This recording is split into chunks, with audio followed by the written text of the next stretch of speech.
October getREAL Network webinar. I'm Kristen Weber, a Senior Associate here at the Center for the Study of Social Policy. I am pitch hitting today for your usual moderator, Bill Betancourt. Just before we get into the webinar, a few logistics. So in order to increase your sound quality, we encourage everybody to call in by phone to avoid static, and if possible, to use a landline, not a speakerphone.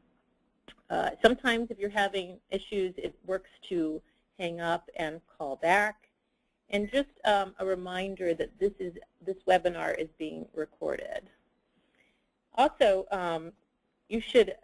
we're going to, in a couple of instances, use pose questions to you all. We encourage you to use the question feature to respond, and we will capture them, and then we will, throughout the presentation, as you ask questions, as you have questions, please put them in the question feature, and we will field questions at the end as well. At the end of the webinar, there will be a survey about this webinar, and we will also be asking you for ideas about any future webinars or future topics you'd like to see on webinars. So this webinar, we are very fortunate to have Shaunna, Murtha, and Stanley, two youth-serving professionals from Napa County, and they're going to talk to us about how a smaller rural county is working to make youth-serving systems more LGBTQ inclusive. So welcome, Ian and Shaunna. Thank you very much for having us. We are really excited to be here. My name is Shaunna Murtha, and I'm a child welfare supervisor working in Napa County. And I've been in the county for the last 15 years and working in the area of foster care for the last 20 years. And later on, you'll learn a little bit more about our program called Voices. And I'm very proud to say I'm a founding old person of Voices and was involved in the recruitment of the 10 founding members. My name is Ian Stanley. I worked with Shaunna Murtha. At the time I was working at a Catholic church here in Napa. I grew up here in Napa and have been here since second grade in 1984. And I started volunteering in the youth center to help the 10 founding youth that were all in the foster care system that Shaunna recruited to start a youth center to serve youth who were coming out of the foster care system. I'll talk a little bit more in the webinar later about how that center gave us kind of the rich environment to launch an LGBTQ program that became Napa County's first. So just as an overview for what we'll be doing today to share with you, we are going to do a snapshot of our rural Bay Area. We will also be talking a little bit more about Voices, which is the name of the youth center, and the youth chose the name as well as most of the programming, if not all, that goes on in our center. We will go over how the LGBTQ program came to be in our community. We'll talk a little bit about our practices within the Napa County Child Welfare Services and the LGBTQ program efforts. We do still have many, many, many next steps, so we will talk about that as well as some of the strengths and challenges and the lingering issues. Can you all hear us okay so far? Oh, yeah, I guess I can. Sorry. Well, actually, we will ask a question, so please use the question feature on the side, and then Kristen will help read out the answers since participants on the webinar will not be able to speak to us, but you can send us messages through the GoToWebinar panel that you have on the side of your screen. So first of all, we'd like to know what counties are represented on this call, and if it's a county outside of California, if you would also mention the state, please, too. And then, Kristen, if you could read off answers as come in, that would be great. I will do that. Right. So we have folks from Allegheny County, Pennsylvania, our quick responders. We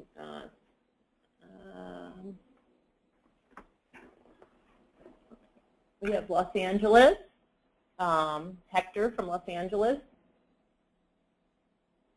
We have people from New York City, True Colors Fund.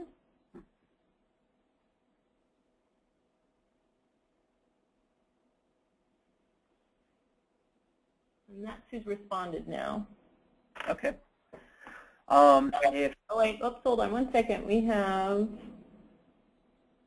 see.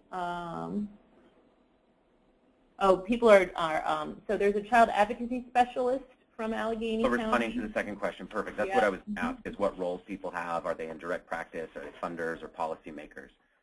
Great. So someone works for the LGBTQ Center, the RISE program, and then child advocacy specialist. Let's see what other county DHS. Another Shaunna. Great.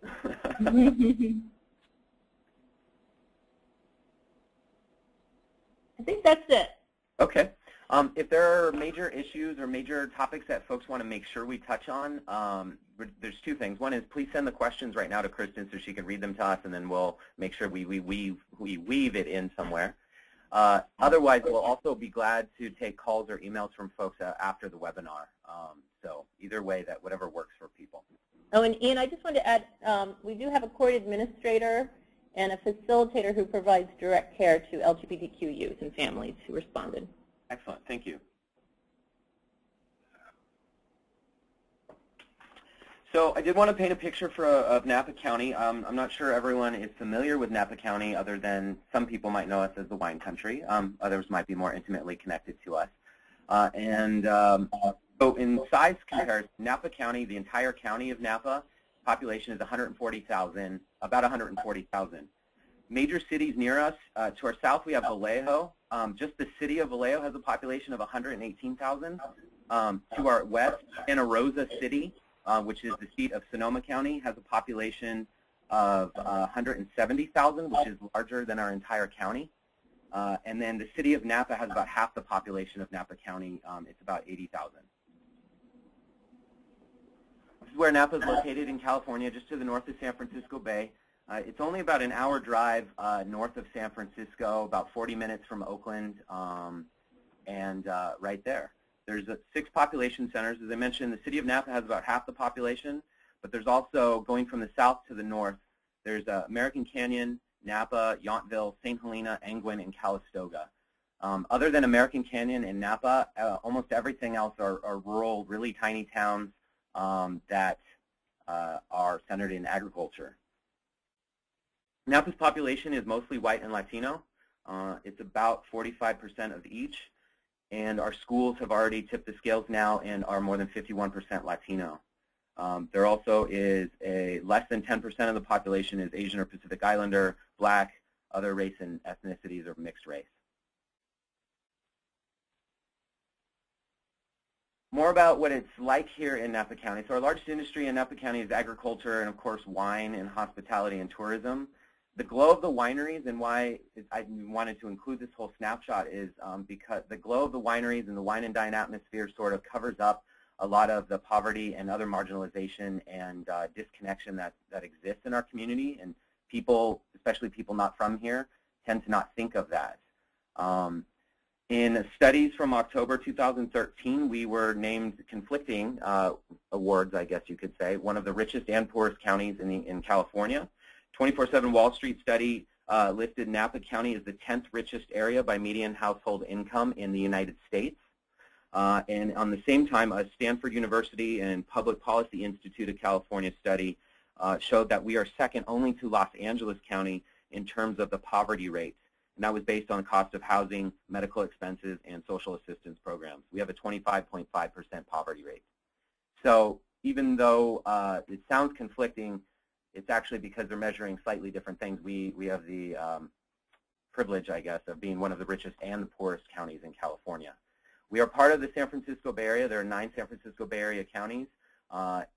Napa is basically moderately conservative. There are a number of progressive folks and groups and communities here, but they're fairly invisible. And in Proposition 8, when it went to the ballot, Napa was one of the counties that voted against Prop 8 in favor of same-sex marriage. Neighboring Solano County voted against same-sex marriage in that election. And I find a way to describe Napa is that there's lots of 1950s tucked in the corners, meaning that LGBT invisibility is not the only thing that people do not address here. There's racism and marginalization due to poverty, geography, age, et cetera. In terms of LGBTQ, there's not much known because most organizations, most government agencies, including our public health and the county itself, do not track any LGBTQ information yet. The estimated population from my organization, based on some numbers we found through a number of studies in the past few years, and pointers we got from the Williams Institute at UCLA School of Law, is that we probably have around 11,000 LGBTQ people in the widest definition of that. The LGBTQ people who are here are mostly invisible and disconnected from the community. They're mostly in the closet. Those who are visible about being LGBTQ generally are white, older, and more affluent. And the organized LGBTQ community that puts on events, et cetera, tend to be folks who are not from Napa County but moved here for the Napa lifestyle. I thought it was a little funny to mention there's no gay bars in the entire county, but it's sort of a marker that there isn't really anything happening here, even in terms of business for LGBT people. Out of 500 plus nonprofits in just Napa County, there are only 2, one of them being us and the other PFLAG, that have any LGBTQ specific programming. In the 4-county North Bay area, so that would be Marin, Napa, Solano, and Sonoma counties, there are very few, if any, LGBTQ services or programs. And folks who are not older, white, and affluent tend to be extremely disconnected from those. And we're worlds apart in terms of visibility and acceptance compared to San Francisco, which is only San Francisco and the East Bay, which are an hour to our south. So in terms of some demographics around who we have in our foster care system, this is our most recent fact sheet from June 2014.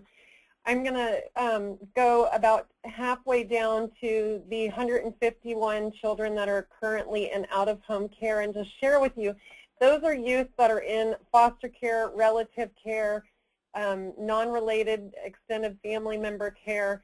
We have a total of 187 youth that were involved in our child welfare system at that time. So those remaining youth were either at home with a mom or a dad or both.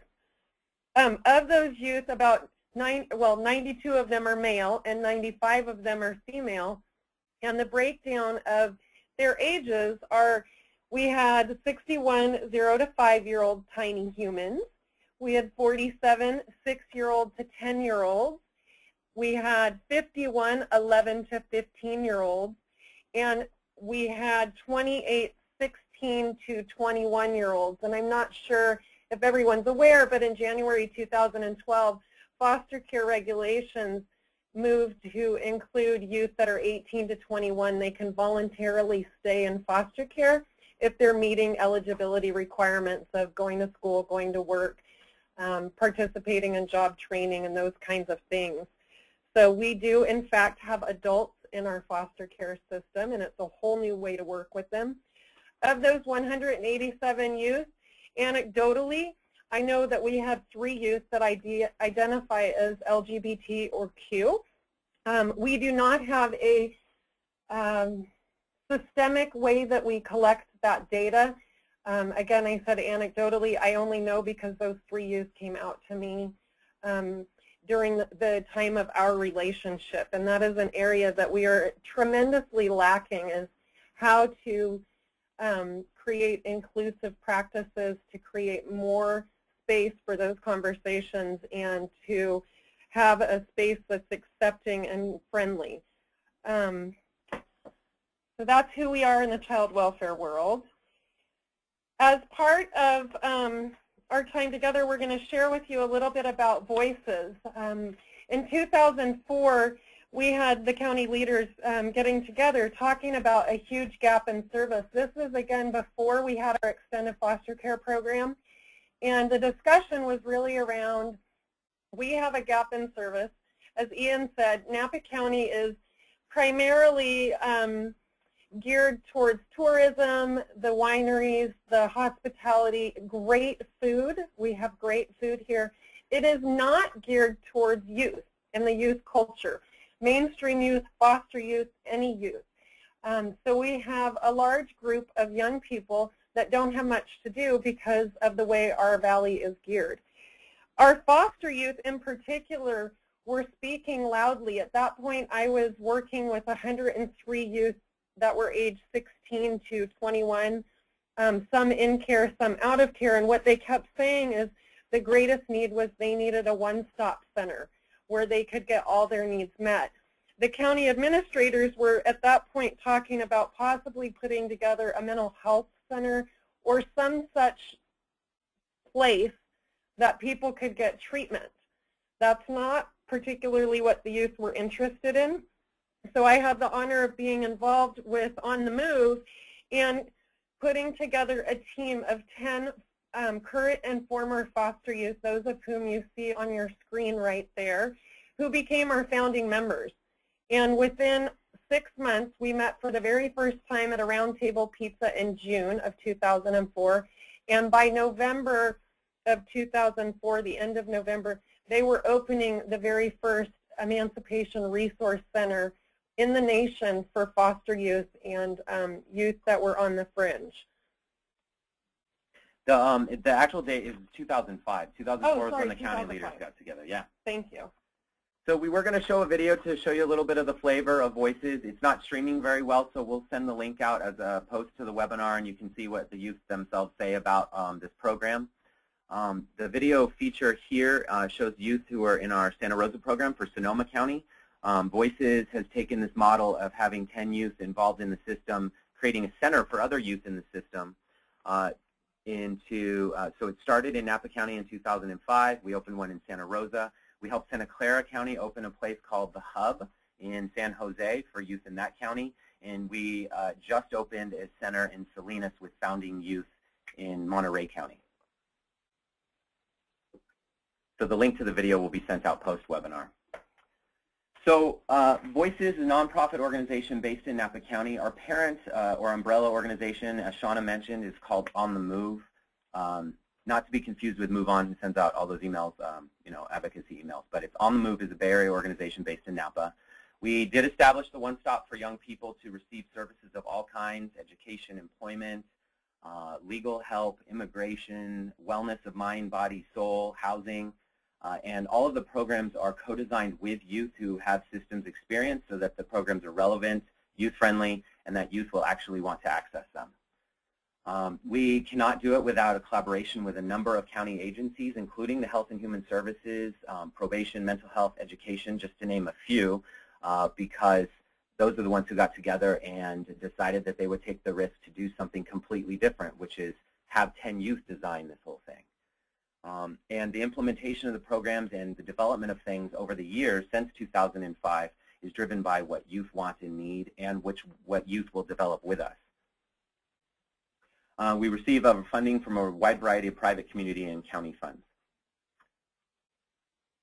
So what makes Voices different? I hope it's clear that the main thing is what's exactly in the center of this graphic, that youth leadership, having young people share power, make decisions, and run the center wherever we are, and having a founding group of youth create a center that is organic and unique to that county and what those needs are in that community.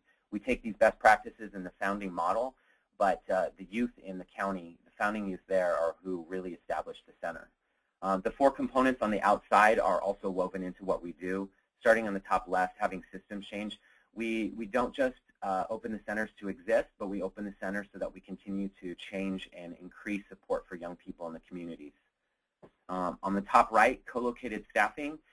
So each county runs a little bit differently depending on what programs exist in the community, but one of the things that works really well is having county agencies or other nonprofits, other businesses even, work with the centers and inside the centers so that youth can only need to go to one place to get what they need in the county. We put relationships in building community and collaborative partnerships with the young people and others who care about them also, the building community. Even in counties, I guess, call it different things, but we call it live conferencing. What is it called? Family team? Other counties call it permanency team meetings. They may call it a YTM, a youth team meeting. It's really designed to set up the youth goals as they verbalize them and actualize steps between where the youth is now and the goal that they're trying to reach. So our youth even lead those meetings for themselves and with each other. And all of that can't happen unless we're working very intentionally to be intergenerational so that we're all learning from each other. It's not just the youth learning from the adults. It's not the adults just learning from the youth, but it's us all learning from each other. So that environment, which opened in 2005, is this building here. It says LGBTQ Connection, but it's actually the Voices building. I don't think LGBTQ Connection would exist without Voices. The partnership that it developed, the idea that youth actually lead and decide what's needed and come up with the ways to implement it is what was the ripe environment to create something like LGBTQ Connection. As I mentioned in the introduction, I am from Napa County. I'm gay, but I didn't feel safe enough to come out until my late 20s when I was 27. At that time, I was volunteering at Voices and then eventually became an employee. We had a young person who was kicked out of her home in a nearby city for being transgender. And she knew that Voices was a safe place. She knew that Voices knew how to get things done and to help youth. And so she came to us looking for that support and a place to stay. We don't have housing, but we are connected to what housing options are available. So we got her a place in the shelter. There is only one shelter in Napa County, so we got her a place there. And then when she was stable and felt safe again, she came to us and started volunteering and wondered where the fun LGBT program was in our county, because there isn't anything. At the time, I was worried more about staff schedules and ordering supplies and logistics and things, so we didn't have any funding or staff time is what I told her. And so she kept pushing and said, well, don't you create things when youth need them? And so she and I made an agreement that even though we had no time or funding, she and I would volunteer together to start a group for young people, LGBTQ young people and their friends and allies at Voices. So we started that group, and then because we're the only major LGBT thing around, other nonprofits became interested in what we were doing, so we began doing technical assistance and trainings. We've partnered with a nearby LGBT center a few counties over to do that, and picked up additional funding through Napa County Mental Health, through Tobacco Master Settlements, through individual donors, and now some corporate sponsorships. The LGBT program, the first in Napa County, started in 2010, so only a few years ago. Okay, so let's talk a little bit more about what's working well in the Napa County community. With regard to child welfare, these are only starting points. I want to really emphasize that. And we are very interested in looking towards how we can make this sustainable. And what I'm referring to is our LGBTQ-friendly practices. So as Ian mentioned, LGBTQ Connection is now our contractor to provide our LGBTQ training for all of our staff through Health and Human Services. So it's even bigger than just child welfare. It is in our entire Health and Human Services agency, which is an integrated agency that has public health, adult mental health, children's mental health, child welfare, our drug and alcohol programs, and includes a therapeutic child care center, as well as our eligibility or self-sufficiency programming. For Napa County, child welfare also includes an adoptions program. So that has been one of our starting points. It's just starting that conversation and bringing this topic really live. And we have the whole range of responses. We have people that are open to this discussion and very much for it, and we have some people that are in a learning mode and sort of neutral, and then we have some active resistors, people that have really strong feelings. Another starting point for us is our forms. As I said, we have adoptions on board now with child welfare. We no longer contract with the state, and we've really shifted how we do our forms. So, and instead of when we're looking at our adoptions applications, it no longer says mother and father. It says parent A and parent B. So to us, being a county agency that is also governed by the state and the federal government, that's a really huge shift to be able to look at our something as direct and objective, I guess, as a form, to be able to change the language that goes on the form, which also comes into our language development. Instead of assuming that our children that we serve have a mom and a dad, they do, obviously, but they also could have a mom and a mom or a dad and a dad. or a mom, and a dad. So really being aware of how we're naming people's relationship with the children that we serve. We also took a look at our physical environment, and I'll just out us a little bit. We, a few years ago, looked at how we did our practices with our dads, and one of the things that the dads said when they walked into the lobby, there were all these lovely magazines like Ladies' Home Journal and the Reader's Digest, and there were pictures on the wall of mommies and their babies and their children, but there was nothing that was inviting to dads. So we learned from our process with our father-friendly makeover, so to speak, that we need to pay attention to our physical environment. So as we've been starting this conversation about how to change our practices with our LGBTQ population, we looked again at our physical environment. And it was simple changes, making sure that we had inclusive reading material that was not just targeted to a mom or a dad, making sure that we had the stickers up of the rainbow flag. In fact, I've had a couple staff come and share their orientation with me just because I have those stickers up in my office and on my door. Making sure we have LGBTQ connection literature in our office.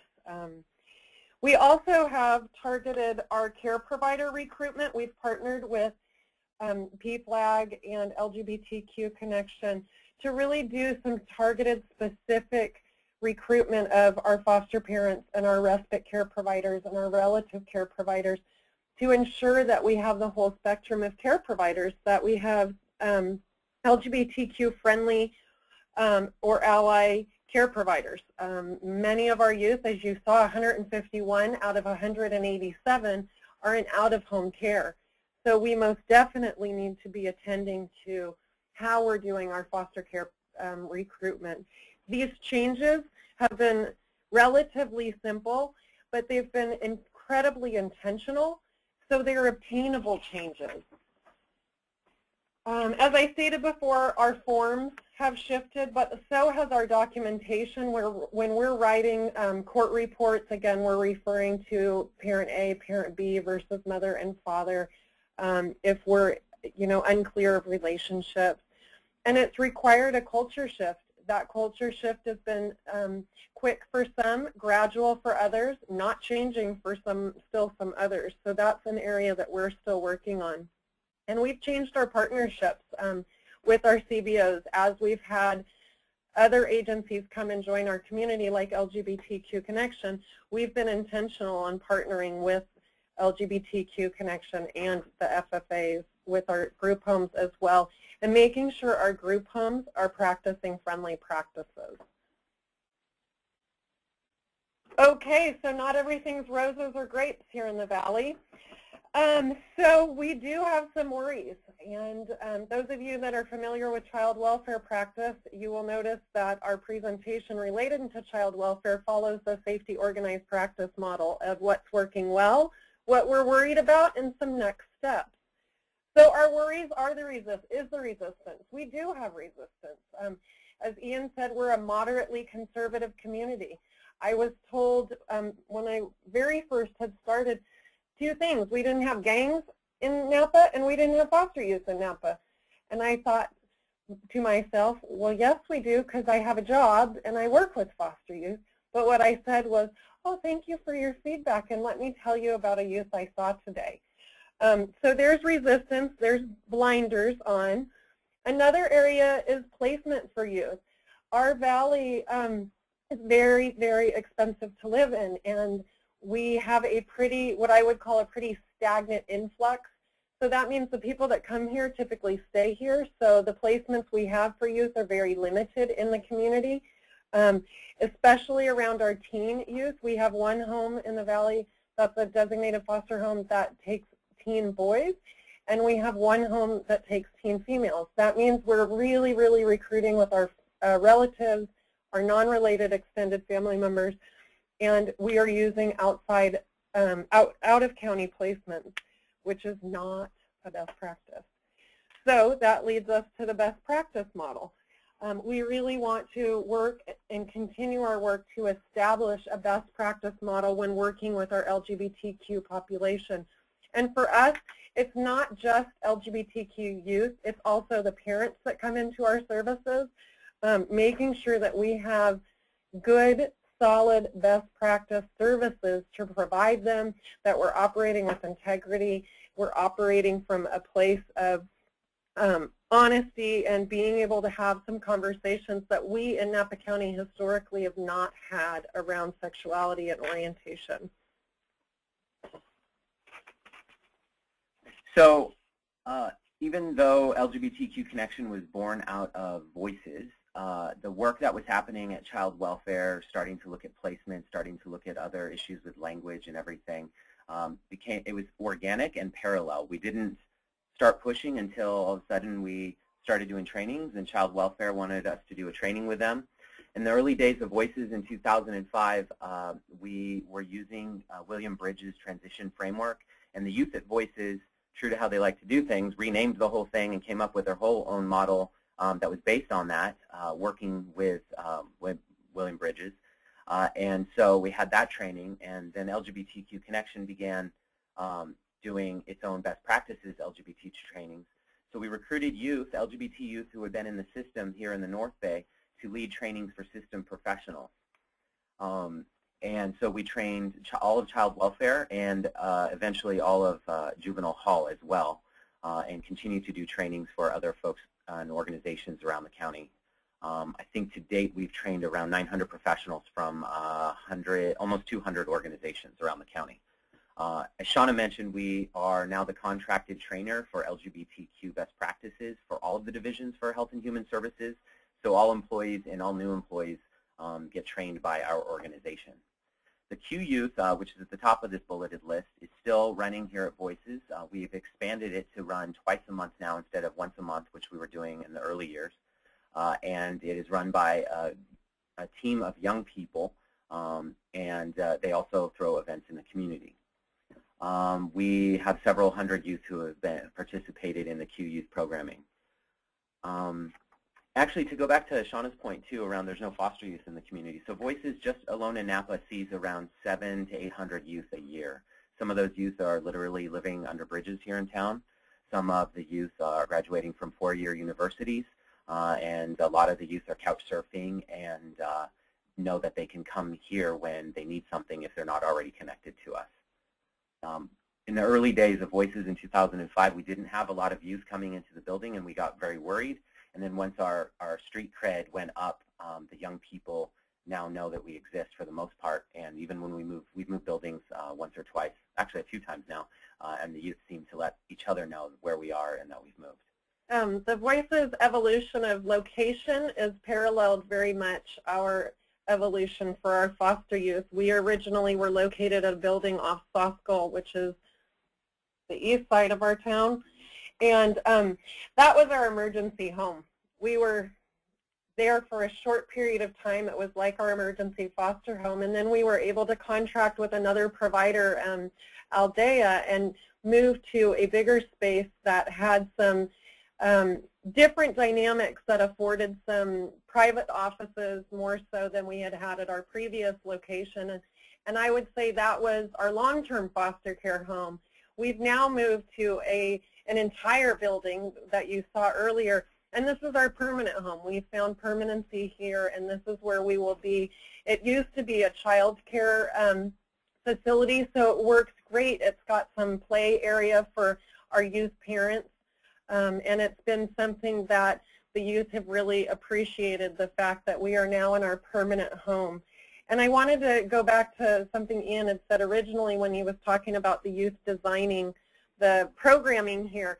They were very clear that this was a hangout, not a hideout. That was their framework, so that youth could come here, they could be safe, they could access services, but they also needed to be accountable. And so when youth come here, they do community chores, they give back, they're in partnership, they're in network. And part of the magic of Voices is our youth that are not yet out of the closet can come to Voices and access a variety of services, including the Q Youth Group or the LGBTQ Connection. And they're not going just to a building just to access LGBTQ services and getting unintentionally outed, so they can remain private until they're ready to do a sharing. And in addition to that, on the other side, so we had talked about moving LGBTQ Connection into its own space eventually, but financially that's hard to do in this community because of how much building space costs here. But the other benefit of having LGBTQ Connection share space with voices is the community that we have. And youth who are not LGBTQ or not yet open with that are able to see that LGBTQ youth are not that different from themselves. Again, it goes back to that intergenerational or cross-learning experience that is here. And it was a huge shift in our culture, as Ian was saying earlier, about youth-led workshops, to have young people, 15, 16, 17, up to 21, 27 years of age, training some old people, myself being one, I'm 39, and older, people that are more used to a hierarchical system. So these have been incremental yet really intentional and important changes that have occurred over a period of time.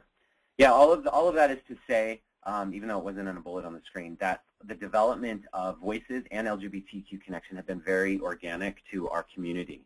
We didn't start out with a master plan of trying to tackle everything at once, but piece by piece, as things came up, we would push to make incremental change happen.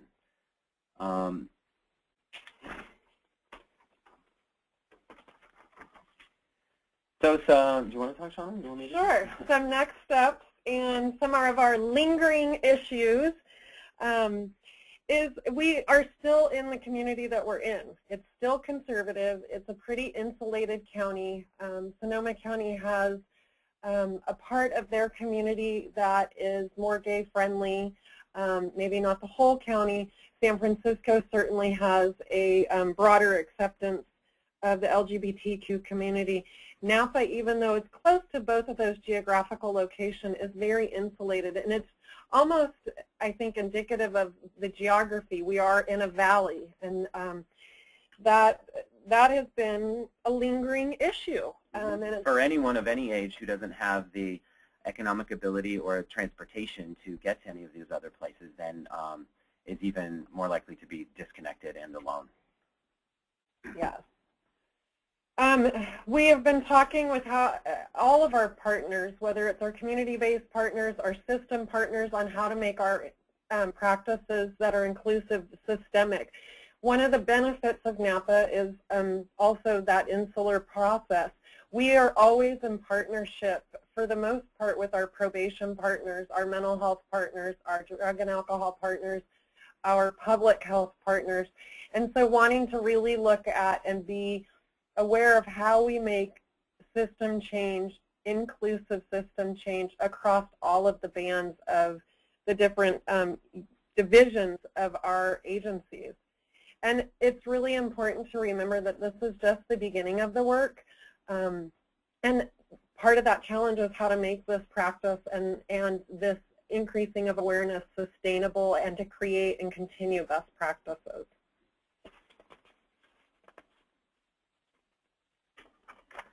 So if there are any questions that popped up in people's minds, Kristen, if you could share them if they chatted them in. Otherwise, here's our direct contact information for both Shaunna Murtha, who is employee of Napa County Child Welfare, and myself, who I'm the director of LGBTQ Connection.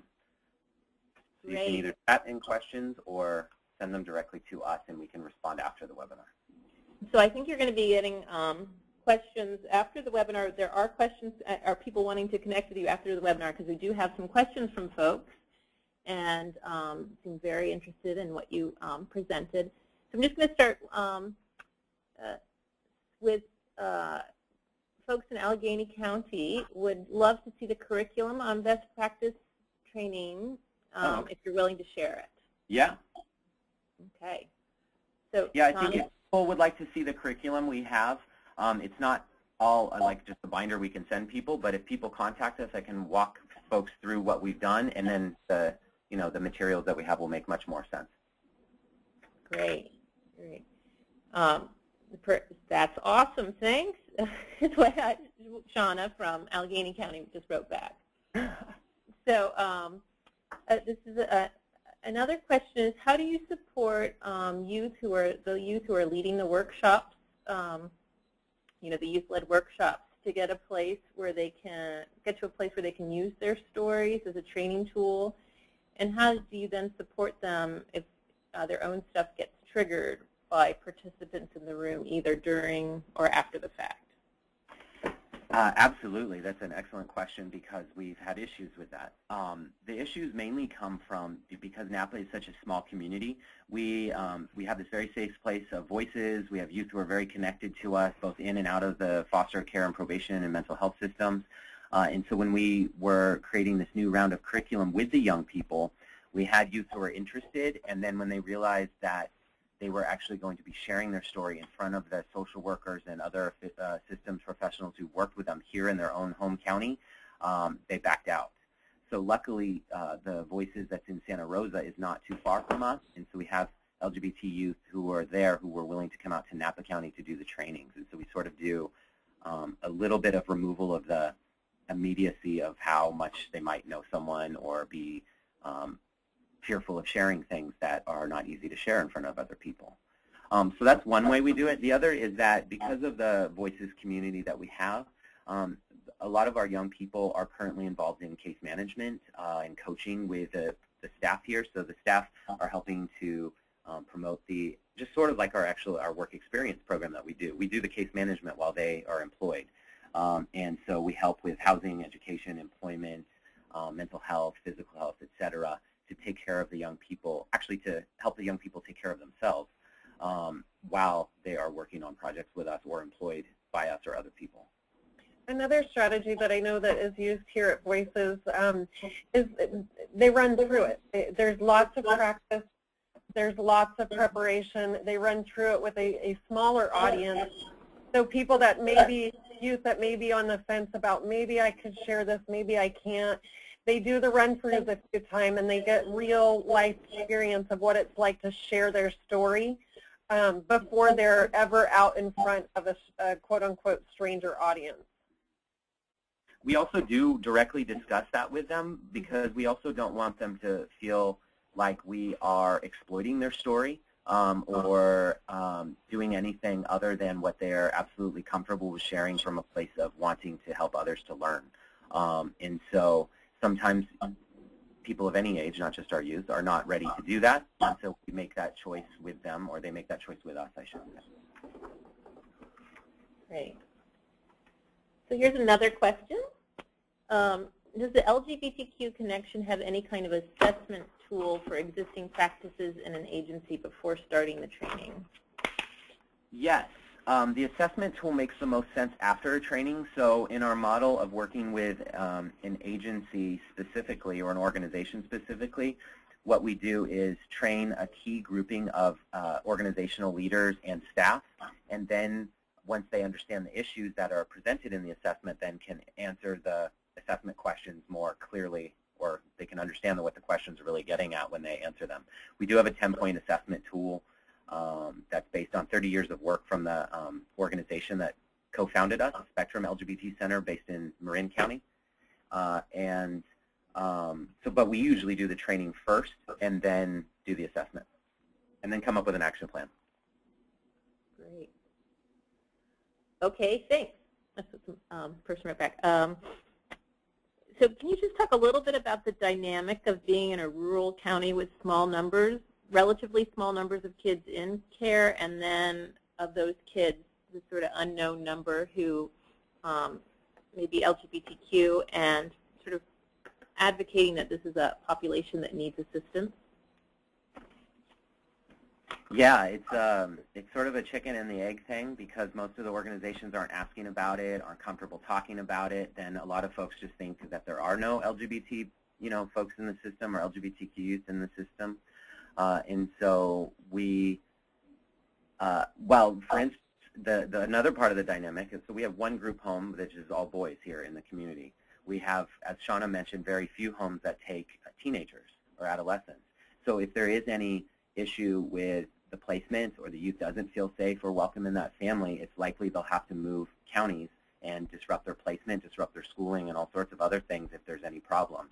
So the county has recently asked us to come in even more and do pre-foster parent trainings. I'm doing one this evening to help I sort of invest in the families before they even get their placement so that we can ensure more families are aware of that they're there to serve all of the youth that might be in their care. And what we're doing in terms of our placement practices from our line staff to our supervisors, we don't have a designated placement unit. The line staff and the supervisors do the placements for each youth, is we're asking questions up front to the potential care providers. Are you willing to care for a youth that identifies as straight? Are you willing to care for a youth that identifies as lesbian? Are you willing to care for a youth that identifies as bisexual, and on and on?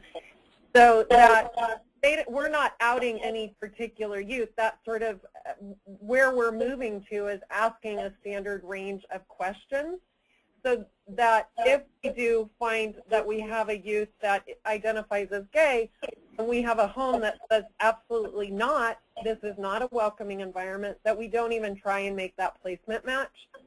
And we are educating our care providers based on Caitlin Ryan's work out of San Francisco State with the Family Acceptance Project on how to increase accepting behaviors and decrease rejecting behaviors, because sometimes people exhibit rejecting behaviors and don't know that they're rejecting kinds of behaviors. So we're doing some education around that as well.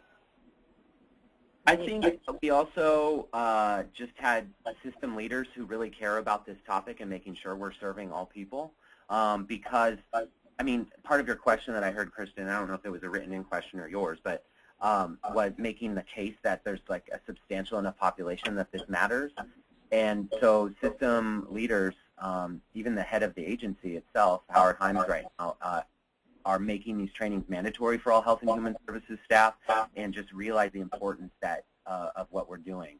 In addition to that, we did seek extra funding in 2012 to do a countywide needs assessment of LGBTQ issues, not just with foster youth.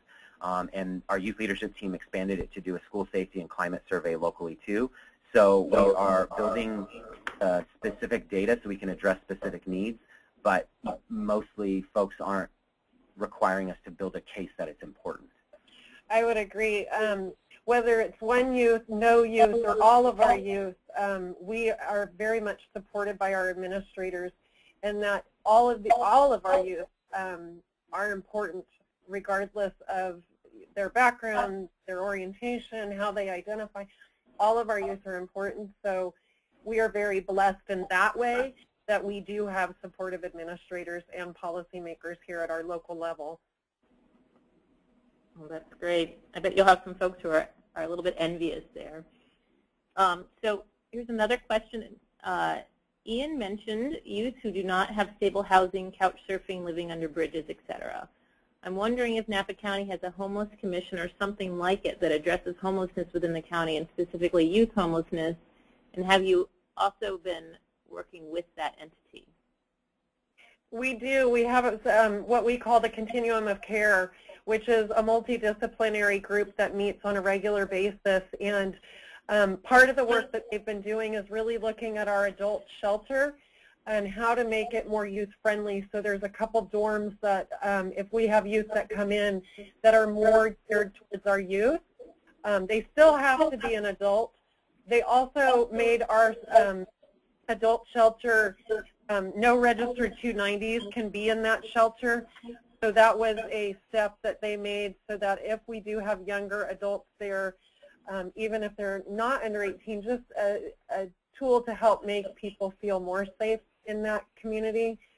Part of the Continuum of Care work has been to establish a couple housing programs that work with those that are struggling with some mental health issues through our Hartle Court program, as well as we have a private nonprofit, Progress Foundation, that runs our transitional age youth services, and they partner with Hartle Court.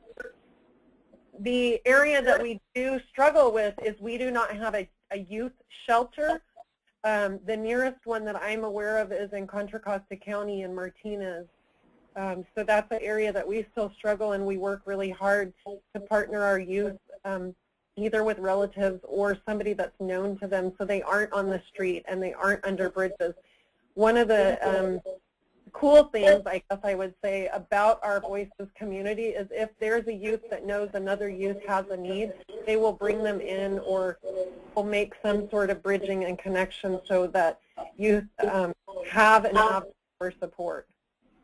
Currently, the director of the shelter program in Napa County is our former wellness coordinator from Voices itself. And so if we ever have even though we only have one shelter and it's not exceptionally LGBTQ competent, she will definitely say that herself. Yeah. That we call them up directly, and she will connect that young person with staff. She will do what she can and whatever's in the shelter's control to create a safer environment. We'll work out things directly. So part of the benefit of having credibility with youth and systems professionals is that we have direct connections to people who can help us make things happen, even if systemically it doesn't exist yet. So we have a couple more. So can you talk to us a little bit about any strategies that you're using with staff that you talked about as active resistors?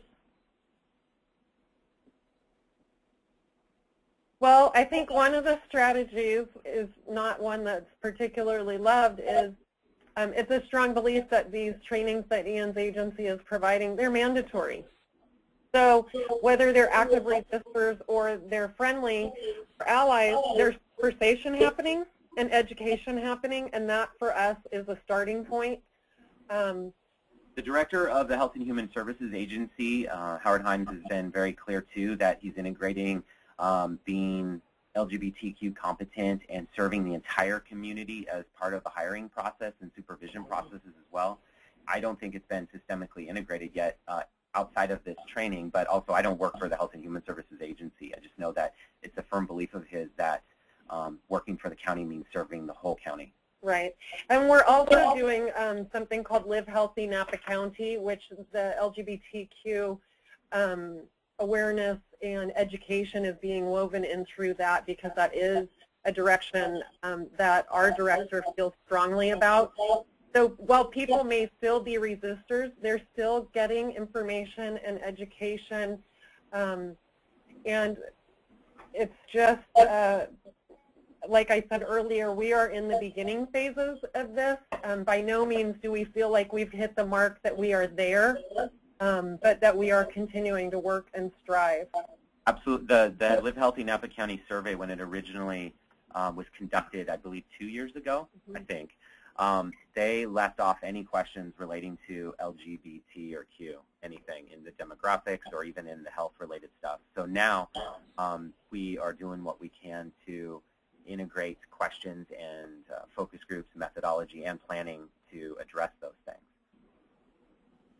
So I think this is a sort of a supplement to that question that just came in. What about religion in foster care and group home settings? How are you breaking down the religious barriers? So what I could say about that, we don't have our foster care licensing worker here, but is that we are very clear with our care providers that youth have the right to practice or to not practice whatever their spiritual identification is. We are fortunate in our community in some respects because one of our initiatives around our foster care recruitment is a faith-based initiative. We call it FCI. It's spearheaded by our Bernice Cooper, who is one of our former licensing workers.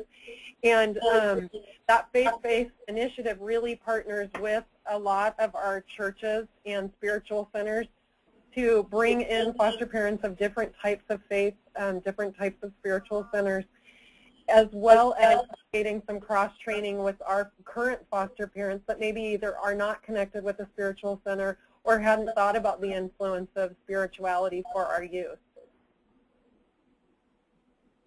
And I'd say, I mean, there's still growth to do in this area. Yeah. There are very limited placements of any kind in our county. And so I do bring that up in the trainings we do with foster parents beforehand also to let them know and to have conversations around, well, what would it mean if you have a young person in your household who doesn't want to go to church with you? But that's not an easy answer. We're just bringing it up and starting the conversation. Well, the questioner responds that is amazing to your response. So thanks so much. Thanks so much for a dynamic presentation, and for folks on the phone for submitting your questions.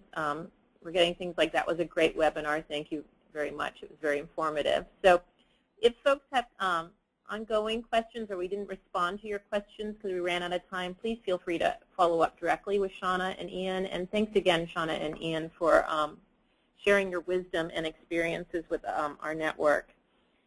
Just folks, as a reminder, the next webinar is going to be November 6th at 2 p.m. Eastern Standard Time, and we will be sending out a webinar registration link with more information about the topic and presenter on that webinar in the next week or so. So thanks again for everyone's time, and have a good day. Thank you for having us.